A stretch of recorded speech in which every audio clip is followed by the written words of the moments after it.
Welcome back mga tropa dito sa Pagas, Cabanatuan City. Dito yung papuntang grotto, kasama natin yung mga katropa natin. This is JR and you're watching Kuya JR TV.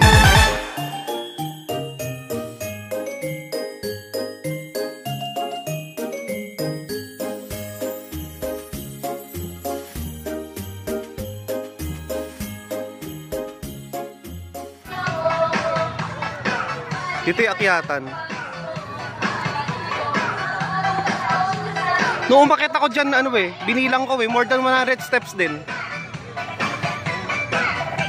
Kaya kung gusto mo magpapayat talaga, lakarin mo to. Paakyat ng grotto dito sa Pagas. Kaya sobra pa binilang ko dati